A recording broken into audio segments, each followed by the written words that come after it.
تو اللہ کے بندو یہ ہمیشہ نہیں رہے گا. ایک تو روزے ہمیشہ نہیں ہوتے.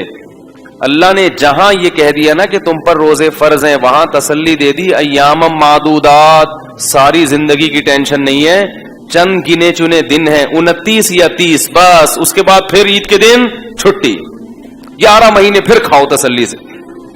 تو اللہ خود تسلی دے رہا ہے کہ یہ مصیبت تمہارے اوپر ہمیشہ کے لیے نہیں ڈال دی میں نے, جس کو تم عذاب سمجھ رہے ہو. میں مانتا ہوں کہ گرمیوں کے روزے بڑے ٹف ہوتے ہیں, میں تو خود بھگت رہا ہوں. میرا جو شیڈول ہے رمضان میں بہت سخت ہے. تو مجھے آج صبح 9 بجے سے, صبح فجر کے بعد میں بیٹھا ہوا تھا, پیاس لگنا شروع. میں نے کہا لے بھائی ابھی سے شروع, سارا دن کیسے گزرے گا؟ بھائی گزر گیا, بچ گئے, زندہ ہیں آپ. پھر جب آدمی پیتا ہے افطاری میں تسلی سے پانی, اس کا اپنا مزہ ہے, رگیں تر ہو جاتی ہیں, کتنا مزہ آتا ہے.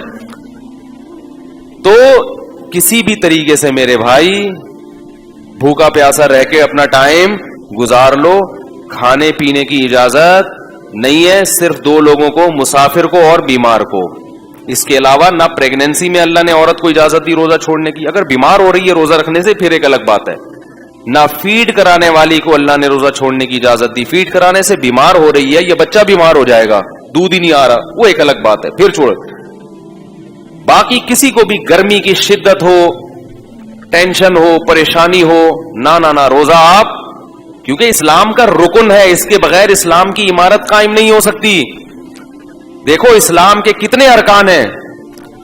مجھے ایک صاحب کی بات بڑی پیاری لگی, ایک وہ بڑے لبرل سے تھے, کہتے ہیں یار میں دین پہ اتنا نہیں چلتا, لیکن میں سوچتا ہوں اسلام کے 5 ارکان کو تو پورا کر کے جاؤں میں دنیا سے. اسلام کے 5 ارکان تو پورے کروں, عمارت تو قائم ہو, قیامت کے دن پتہ تو چلے گی یہ مسلمانوں کا بچہ تھا. یہ ارکان کا کیا مطلب ہوتا ہے؟ اس کے بغیر آپ مسلمانوں کی فہرست میں شامل ہو ہی نہیں سکتے. بھائی رکن کے بغیر کمیٹی کا تصور ہے؟ ارکان غائب ہیں کسی کمیٹی کے, تو کمیٹی تو ہے ہی نہیں. نماز کے ارکان ہوتے ہیں قیام, رکوع, سجود, ان میں سے ایک بھی رکن فوت ہو جائے تو نماز نہیں رہتی. تو اسلام کے 5 بیسک احکام ہیں, جو یہ وہ ارکان ہیں کہ جو مسلم کو غیر مسلم سے ممتاز کرتے ہیں. بھائی مسلم میں اور غیر مسلم میں کیا فرق ہے بتاؤ؟ مسلمانوں کی, غیر مسلم کی 2 آنکھیں ہوتی ہیں, تو مسلمانوں کی کتنی ہوتی ہیں؟ 4 آنکھیں ہوتی ہیں کیا؟ بولو نا بھائی. تو اس سے پتہ چلے گا کہ یہ مسلم ہے. وہ بھی 2. کتنی ناک ہوتی ہے ہندوؤں کی؟ 1. تو مسلمانوں کی کتنی ناک ہے؟ ہندو کے کتنے کان ہوتے ہیں؟ ہمارے بھی کتنے ہیں؟ ان چیزوں میں تھوڑی پتہ چلتا ہے کہ مسلمان ہندو کا. بنیادی چیز کیا ہے کہ مسلمان جب فجر کی اذان آتی ہے حی علی الصلاۃ تو بستر چھوڑ دیتا ہے, اور ہندو اور عیسائی پڑا ہوا سوتا رہتا ہے. وہ وضو کر کے سجدہ کرتا ہے اللہ کے سامنے, عصر میں بھی, مغرب میں بھی, عشاء میں بھی. اس سے پتہ چلتا ہے کہ یہ کیا ہے؟ مسلم ہے. اسی طرح مسلمان پوری زندگی میں 1 مرتبہ لازمی بیت اللہ کی زیارت کرتا ہے, زندگی میں 1 مرتبہ. کتنا آسان بنایا اللہ نے دین کو, اگر وہ بھی پیسے ہیں جیب میں. اور تیسری بات کیا ہے, بلکہ دوسری, نماز کے بعد دوسری بات ہے زکات. یہ بھی اسلام کا کیا ہے؟ تو وہ صاحب کہنے لگے یار میری نمازیں رہ گئی تھیں, تو میں چاہ رہا ہوں مرنے سے پہلے ساری نمازیں قضا مکمل کر لوں, تاکہ اسلام کا ایک بہت بڑا رکن کیا ہو جائے؟ پورا. دوسرا رکن ہے زکات. تو وہ بہت آسان ہے, سال میں 1 مرتبہ 2.5%, 1 لاکھ پہ 2,500 روپے, وہ سال میں 1 دفعہ دینا ہوتا ہے. وہ بھی آسان ہے, کوئی مشکل نہیں ہے. تیسرا ہے حج. حج بھی زندگی میں, اور وہ بھی ہر ایک پر نہیں ہے, جس کے پاس کھلا پیسہ ہو جا سکتا ہے. زکات بھی ہر ایک پر نہیں ہے, تو صرف نماز ہر ایک پر ہے اور روزہ ہر ایک. تو ایک نماز ہے اس کو کر لو بھائی, اور ایک کیا ہے؟ اور روزہ نماز سے آسان ہے, اس کو تو فوکس کرو پہلے, کیونکہ نماز کے بارے میں اللہ نے خود فرمایا وَإِنَّهَا لَكَبِيرَةٌ, بڑی مشکل چیز ہے. کیوں؟ ساری زندگی پڑھنی پڑتی ہے, سوائے ان لوگوں پہ جن پر اللہ کا خوف ہے. اللہ قرآن میں کہہ رہے ہیں ان پر مشکل نہیں ہے, لیکن عام آدمی پر کیا ہے؟ نماز مشکل ہے, کیونکہ کنٹینیو پوری زندگی. روزے اتنے مشکل نہیں ہیں جتنے نظر آتے ہیں, اس لیے کہ اللہ نے فرمایا ایام معدودات, پوری زندگی تھوڑی کہہ رہے ہیں کہ رکھتے رہو بھائی. 29 دن رکھ لو, اور اس میں بھی تمہاری زندگی میں 2 دفعہ گرمیوں میں آئیں گے, وہ ٹینشن والے ہوں گے, اور زندگی میں 2 دفعہ سردیوں میں آئیں گے, وہ تو بہت حلوے کی طرح آسان ہوں گے. دسمبر کے روزے بھی ہم نے رکھے ہیں, پتہ ہی نہیں چلتا تھا. اتنی لمبی راتیں ہوتی تھیں کہ آپ نے جناب صبح 6:45 بجے تو 6:15 بجے تک تو سحری چل رہی ہے, 6 بجے سے لے کے شام 6 بجے پھر افطار ہو گیا. 12 گھنٹے کا روزہ, وہ بھی ٹھنڈا ٹھاٹ, اور پھر شام 6 بجے سے لے کے صبح 6 بجے تک 12 گھنٹے ہیں آپ کے پاس کھانے کے. ہمیں یاد ہے ہم تراویح سے 8:45-9 بجے فارغ ہو جاتے تھے, اس کے بعد پھر کھاتے رہو, اور سردی میں کھانے کا بھی مزہ آتا ہے, وہ تو پتہ ہی نہیں چلتا تھا. تو زندگی میں 2 مرتبہ کیا ہوتا ہے رمضان آپ کی زندگی میں گرمیوں میں, یعنی 2 مرتبہ کا مطلب یہ کہ 2 ایسے موقع ملتے ہیں جس میں رمضان چند سال تک, بولو بھائی, گرمیوں میں آتے ہیں. اور ابھی کتنے آدھے تو ہو گئے نا, ابھی وہ ہماری زندگی میں جو آنا تھا, اب صرف 6 سال مزید گرمیوں میں آئے گا. 6 سال برداشت کر لو, اس کے بعد پھر ٹھنڈ میں آنا مارچ میں, 6 سال کے بعد مارچ میں آنا شروع ہو جائے, وہ بالکل معتدل ہوں گے. اور 9 سال کے بعد خاندانی سردی, پھر پتہ ہی نہیں چلے گا روزے کا. کتنا آسان اللہ نے رکھ دیا, ہمیشہ کے لیے جون جولائی کے نہیں رکھے. 36 سال کے بعد روزہ ریپیٹ ہو جاتا ہے, سمجھ رہے ہو, 36 سال کے بعد اسی موسم میں آتا ہے جس میں 36 سال پہلے آیا تھا. تو انسان کی زندگی میں 36 سال 2 دفعہ ہی آتے ہیں, وہ بھی بشرطے کہ ہم میں سے ہر شخص کے مقدر میں زندگی ہو, ورنہ کوئی پتہ نہیں آخری رمضان ہو کون بچے گا کون مرے گا. تو اس لیے ہمت کم ہمتی. مجھے بہت غصہ آتا ہے جب ہٹے کٹے لوگ کہہ رہے ہوتے ہیں یار برداشت نہیں ہو رہا میرے سے, برداشت نہیں, تھپڑ مارو جا کے کم وقت کو. کم ہمت ہو گئے ہیں بالکل ہی, کچھ نفس کے خلاف اور کچھ اپنی خواہشات کے خلاف کرنے کی قوت ہی ختم ہو گئی ہے. کیا کرو گے دنیا میں, سروائیو کیسے کرو گے؟ انسان کو دنیا میں کچھ بھی کرنے کے لیے نا اپنی خواہشات کو قربان کرنا پڑتا ہے. ساری خواہشات کسی کی بھی پوری نہیں ہوتی. اس لیے ہمت کر کے روزے رکھیں, دل لگے نہ لگے. میں بار بار کہتا ہوں کچھ بھی نہیں ہوتا, پڑ جاؤ آرام سے, کروٹیں لیتے رہو, ٹھنڈے پانی سے نہاتے رہو, بیٹھے رہو, مری چلے جاؤ. اگر اللہ نے پیسہ دیا ہے, کہاں جا کے, بہت سے لوگ پنجاب کے پیسے والے ہیں لیکن رمضان کے روزے نہیں چھوڑتے, تو وہ کہاں چلے جاتے ہیں, مری چلے جاتے. ٹھیک ہے اللہ نے اگر پیسہ دیا, لیکن روزہ چھوڑنے کی میرے بھائی اجازت, نہ چھوڑنے کی نہ توڑنے کی. سستی نہیں کرنی ہے اس میں. رہا یہ مسئلہ کہ مزدور کیسے رکھے گا, یہ مسئلہ میں بار بار بتا چکا ہوں. تو ایک عالم مزرن, میں نے یہ 2-3 دن سے تھوڑا سا یہ کلپ دیکھے, یہ جو لائیو شو چلتا ہے نا ڈاکٹر عامر لیاقت صاحب کا, اس میں کچھ علماء بیٹھے ہوئے ہوتے ہیں آپس میں بحث. اس میں ایک عالم یہ کہہ رہے تھے کہ مزدور کے لیے جو ہے نا سخت مجبوری ہے تو روزہ چھوڑنا جائز ہے. اور ایک مولوی صاحب کہہ رہے تھے نہیں مزدور روزہ نہیں چھوڑ سکتا. تو دوسرے نے کہا کہ یہ جو مولوی صاحب کہہ رہے ہیں نا جو مزدور روزہ نہیں چھوڑ سکتا, یہ ایئر کنڈیشن روم میں بیٹھ کے کہہ رہے ہیں, یہ ذرا اس مزدور کی جگہ جا کے کھڑے ہوں پھر یہ فتویٰ دیں. تو یاد رکھو ایئر کنڈیشن روم میں بیٹھ کے بھی وہی بات کی جائے گی جو شریعت کی ہے, اور دھوپ میں بیٹھ کے بھی وہی بات کی جائے گی. جو کوئی مفتی ایئر کنڈیشن روم میں بھی بیٹھا ہو تو وہ یہ فتویٰ نہیں دے سکتا کہ مزدور روزہ چھوڑ سکتا ہے. مزدور کو روزہ چھوڑنے کی اجازت نہیں ہے, کیونکہ یہ اللہ کا قانون ہے, اور اللہ نے عرش پہ بیٹھ کے قانون بنایا ہے, اور محمد صلی اللہ علیہ وسلم کا یہ قانون ہے. مفتی چاہے اے سی میں بیٹھے, گدے پہ بیٹھے, ٹھیک ہے, وہ اپنی طرف سے مزدور کو رعایت, کیونکہ روزہ مزدور مفتی صاحب کے لیے نہیں رکھ رہا, کس کے لیے رکھ رہا ہے؟ تو لوگوں کے اوٹ پٹانگ کمنٹس ہوتے ہیں. تو ایک مولوی صاحب یہ کہنے لگے کہ بھائی جب نبی صلی اللہ علیہ وسلم نے سفر میں صحابہ کو ایک موقع پہ روزہ توڑنے کا حکم دیا, جہاد کا سفر تھا, بے ہوش ہو رہے تھے صحابہ, تو آپ نے سب کو حکم دے دیا روزہ توڑ دو, خود بھی آپ نے پیالہ پیا, اور پھر بھی جنہوں نے روزہ رکھا تو آپ نے فرمایا کہ آج کے دن جنہوں نے روزہ توڑا وہ زیادہ اجر ملا, اور جنہوں نے رکھا ان کو اجر کم ملا. تو جب اس موقع پہ نبی نے اجازت دے دی تو اس کا مطلب ہے کہ اتنی ٹینشن اسلام میں, بولو بھائی, نہیں ہے. تو یہ وہ لوگ ہوتے ہیں جو قرآن و حدیث کی روح کو نہیں سمجھتے. اپنی طرف سے ایسے قیاس کرنا, قیاس کے بھی کچھ شرائط ہیں, اس اصول ہیں جو مدارس میں پڑھائے جاتے ہیں. نبی صلی اللہ علیہ وسلم نے روزہ توڑا ہے سفر میں, سفر میں تو روزہ ویسے بھی واجب, بولو بھائی, نہیں ہے. اور دوسرا سفر بھی جہاد کا تھا. اگر اس طرح سے معاملہ ہوتا اور صحابہ بے ہوش ہو کے گرنے لگتے, شکست کا اندیشہ تھا. جہاد ایسی چیز ہے جس میں اتنا اس قدر چھوٹ دی گئی ہے کہ اگر دشمن آپ کے مسلمان لوگوں کو قیدیوں کو ڈھال بنا لے تو فقہا کہتے ہیں کہ ان کو بھی قتل کرنا جائز ہے. نہیں یاری بات. بھائی آپ دشمن سے لڑ رہے ہیں میدان جہاد میں, گولیاں چلا رہے ہیں, تیر پھینک رہے ہیں, انہوں نے جو مسلمان قیدی تھے نا وہ اپنے آگے ڈھال بنا دیے. کیا کر دیے؟ ڈھال بنا دیے. اب آپ ان کو کیسے مارو گے؟ لیکن نہیں مارو گے تو فتح کس کی ہو جائے گی؟ ان کی. اس لیے فقہا نے دیا کہ مار دو.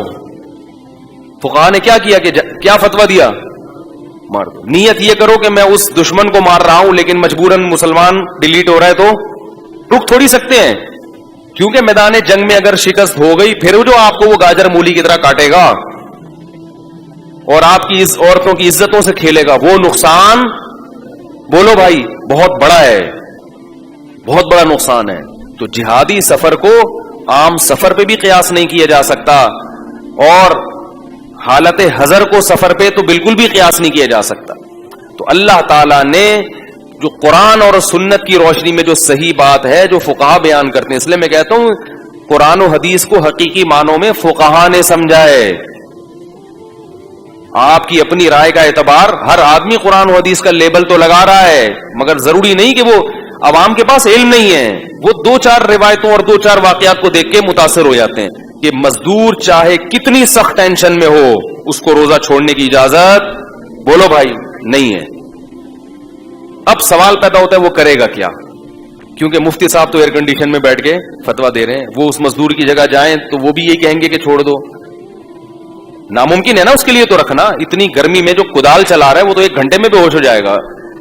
اس کا مسئلہ یہ ہے کہ پہلے تو وہ یہ کوشش کرے کہ دن کے وقت میں ایسا محنت مزدوری والا کام نہ کرے. وہ رات کو میں نے دیکھا ہے بہت سے پٹھان مزدوروں کو روزے نہیں چھوڑتے. پٹھان مزدور ایک بڑی پیاری بات ہے ان لوگوں میں, نہ نماز چھوڑیں گے نہ روزہ چھوڑیں گے. اس لیے میں تلاش کرتا ہوں پٹھان مزدور زکات دینے کے لیے رمضان میں تلاش کرتا ہوں, اور حرام خور جو روزہ خور مزدور ہوتے ہیں نا ان کو نہیں دیا کرو کم بختوں کو. اور یاد رکھو رمضان میں یہ نہیں کہہ رہا صرف پٹھان ہی رکھتے ہیں, باقی سارے مسلمان نہیں, باقی بھی رکھتے ہیں, لیکن پٹھانوں میں دیکھا سب رکھتے ہیں, باقی بھی رکھتے ہیں, لیکن پٹھانوں میں 100% رکھتے ہیں, باقیوں میں 100% نہیں رکھتے. تو ایک بات یہاں یہ بھی مسئلے کی آ گئی کہ یہ بات خوب سمجھ لو کہ جو مزدور آپ کے گھر میں کام کر رہا ہے اور روزہ نہیں رکھ رہا اس کو کھانا کھلانا پانی پلانا آپ کے لیے جائز بولو نا یار نہیں ہے. لوگ کھانے بنا بنا کے دے رہے ہوتے ہیں اس کو, یہ اللہ کی کھلی نافرمانی ہے, اسلام کا رکن ہے. آپ گناہ میں کسی کے ساتھ شرکت, سے بولو روزہ رکھو, نہیں رکھنے تو جاؤ اپنے خرچے پہ جا کے کھاؤ. اگر بیمار ہے پھر ایک الگ بات ہے, بیمار ہے تو کھلا سکتے ہیں, وہ تو ویسے بھی کسی کو بھی کھلا سکتے ہیں. بیمار نہیں ہے اس کو بولو آپ کو روزہ رکھنے چھوڑنے کی اجازت نہیں تھی. لیکن لوگ کیا کر رہے ہوتے ہیں, ہمارا مزدور ہے کھلاؤ پلاؤ چائے بھی پلاؤ تاکہ دل جمی کے ساتھ کام کر سکے. بلکہ بعض فیکٹریوں میں تو نالائق لوگ چاہتے ہیں کہ مزدور روزہ نہ رکھیں. تو یہ سب اللہ کے غضب کو دعوت دینے والی باتیں ہیں. اس کائنات کا حقیقی خالق اللہ ہے. ہاں میں یس کر رہا تھا کہ مزدور کرے گا کیا, تو مزدور یہ کرے گا یا تو رات کے وقت, اور اگر یہ ممکن نہیں ہے تو چھٹیاں لے لے رمضان میں. یہ بھی ممکن نہیں ہے کہ چھٹیاں لے کے دہاڑی نہیں بنے گی, گھر میں کھانے کے لالے پڑ جائیں گے, تو پھر وہ روزہ رکھے گا. اور اگر ایسی کنڈیشن اس کی روزے کے دوران ہوتی ہے کہ بے ہوش ہونے لگتا ہے یا چکر آنے لگتے ہیں, بیمار ہونے لگتا ہے, تو پھر بیمار آدمی کو روزہ توڑنے کی بولو بھائی اجازت. اس لیے فقہا نے جو قرآن و سنت کو سمجھا ہے نا, یہ اپنی عقل نہیں استعمال کر رہے, یہ قرآن کہہ رہے روزانہ روزہ رکھے روزانہ توڑ دے گناہ نہیں ہے, چھوڑے گا تو گناہ ہوگا. اب لوگ کہتے ہیں کہ جب رکھ کے توڑنا ہی ہے تو رکھنے کی کیا ضرورت, تو پھر یہ آپ کی اپنی عقل ہے جو قرآن و سنت کے خلاف ہے. کیونکہ قرآن کیا کہہ رہا ہے کہ مریض اور مسافر چھوڑ سکتا ہے, اس کے علاوہ نہیں. رکھے گا, جب یہ کنڈیشن بن گئی تو توڑ دے گا, بلکہ وہ خود نہیں توڑ رہا تو آپ توڑوائیں اس سے زبردستی.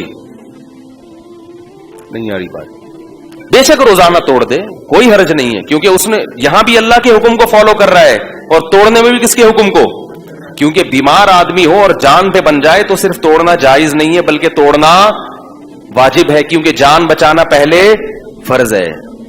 تو ہم نہیں کہہ رہے کہ وہ مر جائے اور شام کو اس کی لاش اٹھے, یہ نہیں کہہ رہے ہم یہ کہہ رہے ہیں کہ رکھے گا روز کوشش کرے گا حتی الامکان اتنی محنت نہ کرے کہ شام تک نہ چل سکے. لیکن اگر ایسی کنڈیشن بن گئی تو پھر کیا حکم ہے؟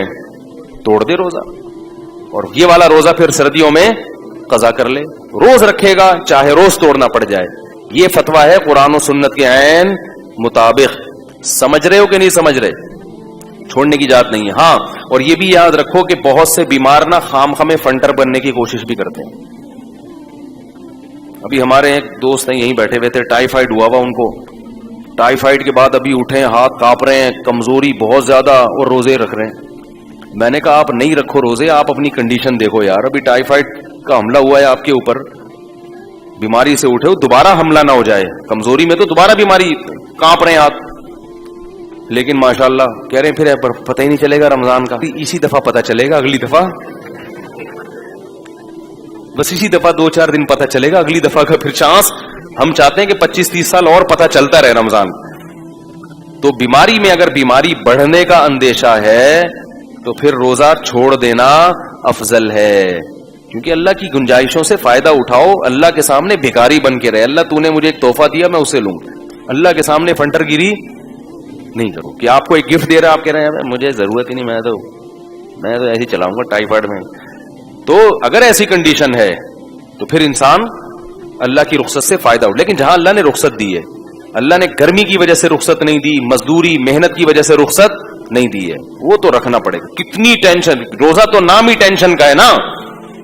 روزہ نام اس کا ہے کہ تڑپو پیاس میں, بھوک میں تڑپو, ٹینشن ہو, اسی میں ثواب ہے. صحابہ کرام اتنے مزے سے خوشی سے روزے رکھتے تھے. ہم تو صرف رمضان کے نا وہ نفلی روزے گرمیوں میں رکھتے تھے. حضرت جابر رضی اللہ تعالیٰ عنہ تھے غالباً, جب ان کی موت کا وقت آیا رو رہے تھے. لوگوں نے پوچھا کہ ہم موت کے ڈر سے رو رہے ہیں. فرمایا نہیں, گرمیوں میں جو اللہ کے لیے روزے رکھتا تھا اور پیاس کی شدت سے جو زبان خشک ہوتی تھی, اس میں جو مزہ آتا تھا, وہ مزے اب ختم ہو رہے ہیں. کیونکہ جس کو عشق ہوتا ہے نا اللہ سے, اس کو تو محبوب کی یاد میں تڑپنے میں مزہ آتا ہے. متنبی نے کیا پیاری بات کی ہے, عدل العوادل حول قلب الطائہ. مجھے یاد دلانا ہے, روزے کے کفارہ بھی بیان کروں گا.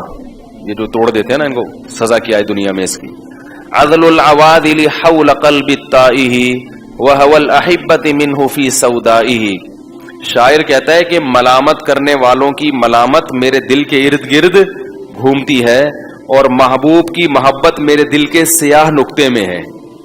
تو جو مجھے محبوب کے بارے میں ملامت کرتا ہے, اس ملامت کا میرے دل پہ اثر ہی نہیں ہوتا, کیونکہ وہ دل کے اندر ملامت گھستی نہیں ہے.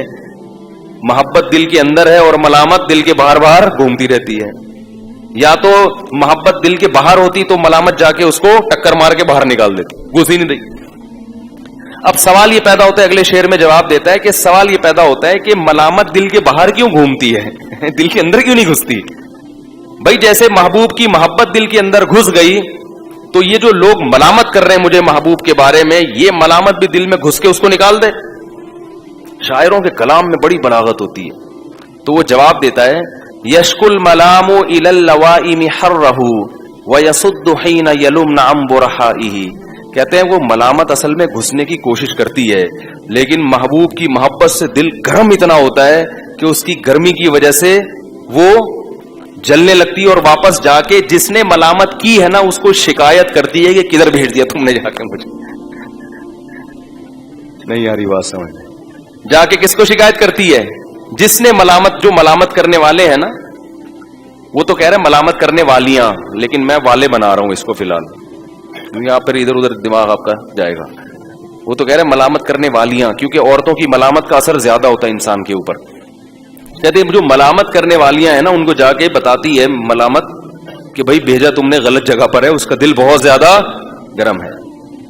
تو اللہ کی محبت کا عشق اگر دل میں پیدا ہو جائے, محبت پیدا ہو جائے, تو انسان پھر لوگوں کی ملامت اور اپنے نفس کی ملامت, ان چیزوں سے لوگ تو کہیں گے کیا سوکھے جا رہے ہو روزے رکھ کے, کیا ہو گیا. جو لبرل لوگ ہیں نا, ان کو یہ مسلمانوں کی یہ بہت بڑی حماقت لگتی ہے, بھوکا پیاسا رہنا.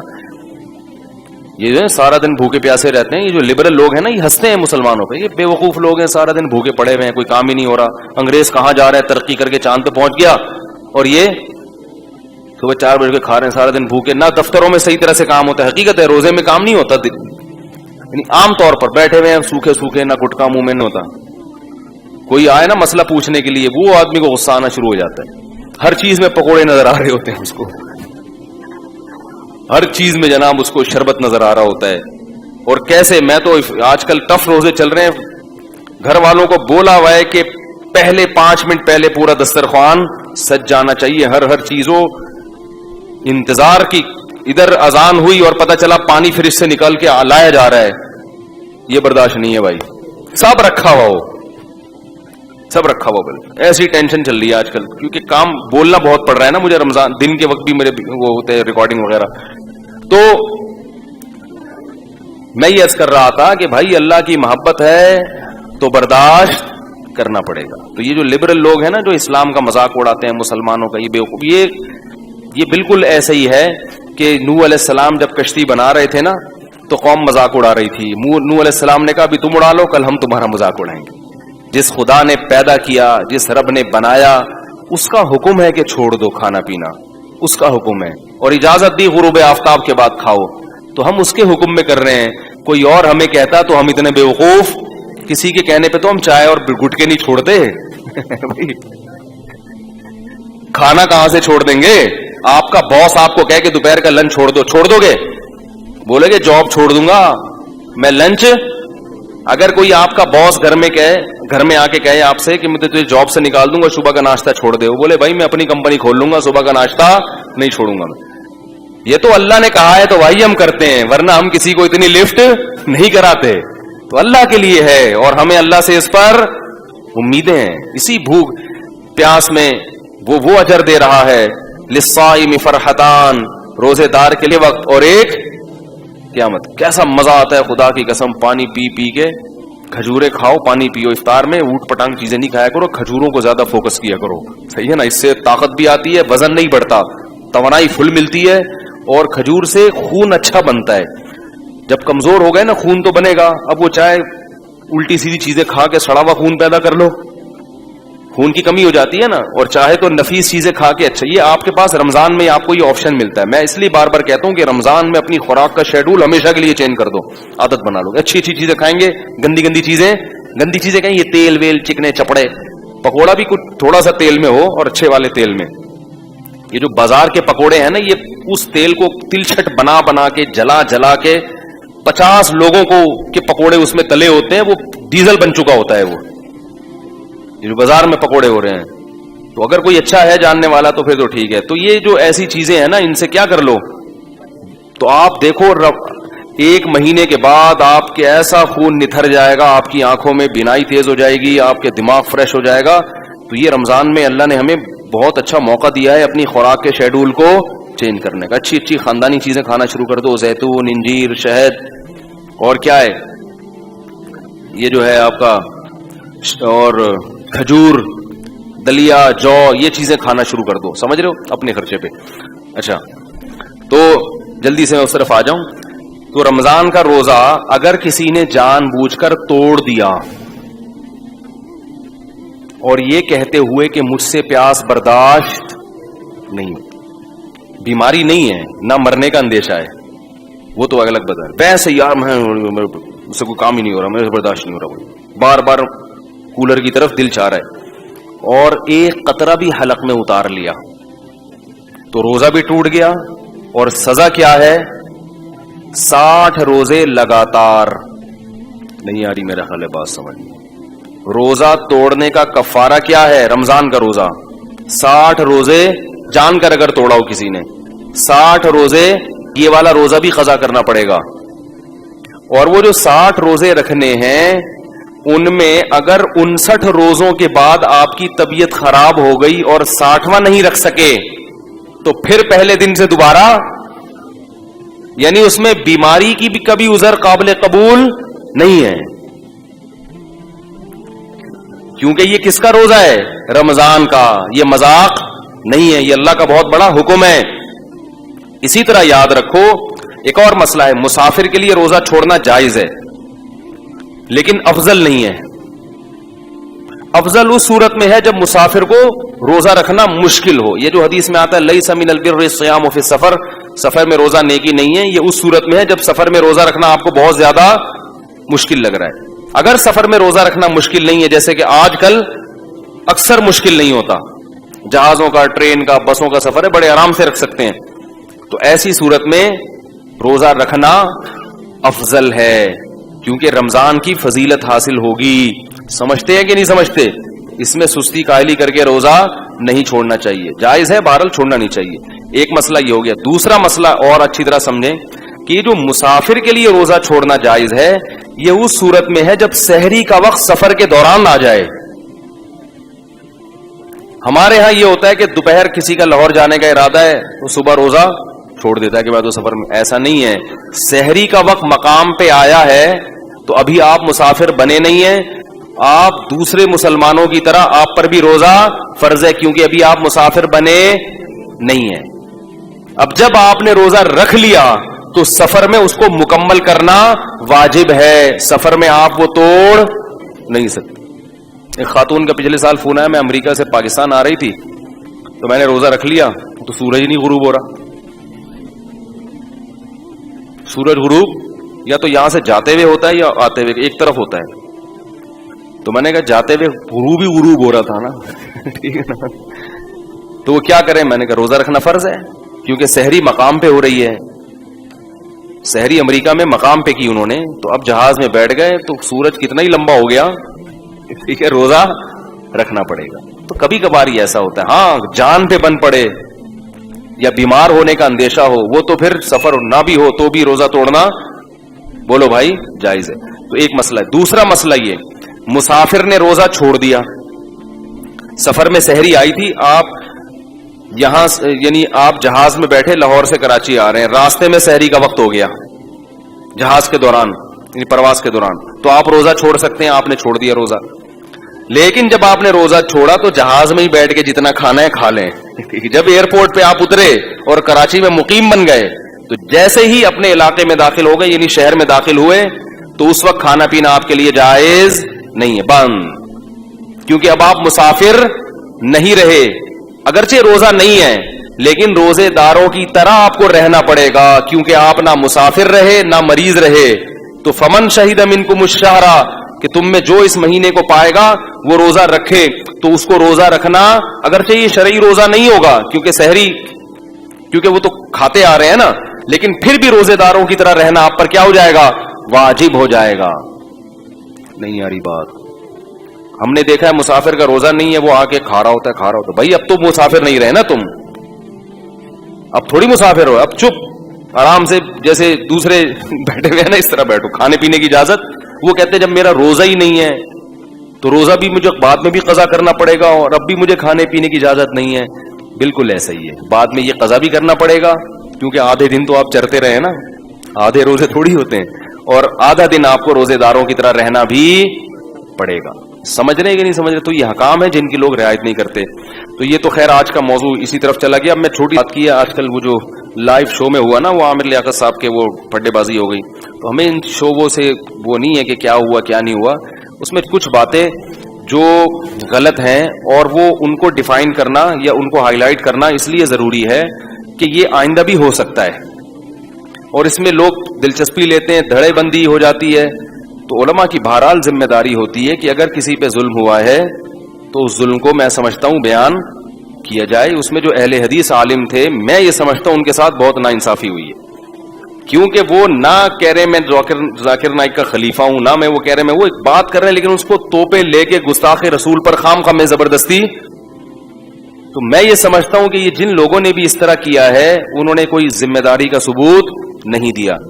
باقی ڈاکٹر ذاکر نائک صاحب نے جو یہ لفظ, ایک ایسا لفظ استعمال کیا کہ جو نبی کی جس سے توہین کا شائبہ ہوتا ہے, تو ہم نے سنا کہ بعد میں انہوں نے اس پہ معذرت بھی کی ہے, اور اس کا وہ باقی وہ مسئلہ کیا ہے تو میں نے آج جمعے کے بیان میں اس کو تفصیل سے بتایا ہے کہ اس طرح ذرا سی باتوں پہ الفاظ کی جو زبان لڑکھڑاتی ہے اور بندہ کہہ بھی رہا ہے کہ میری یہ نیت نہیں ہے, تو اس پہ فوراً توہین رسالت کے مقدمے مت چلایا کرو. میں نے اس کی کچھ مثال دی ہیں کہ حدیث میں بھی ایسی مثالیں ملتی ہیں کہ انسان کی زبان وہ بولنا کچھ چاہتا ہے نکلتا کچھ ہے منہ سے, تو تو اس کو نبی صلی اللہ علیہ وسلم نے بھی نہ اللہ کا گستاخ قرار دیا نہ توہین رسالت کا مرتکب قرار دیا. تو ہمیں اگر نبی کی سیرت کو فالو کرنا ہے تو پھر پورے طریقے سے فالو کرنا پڑے گا.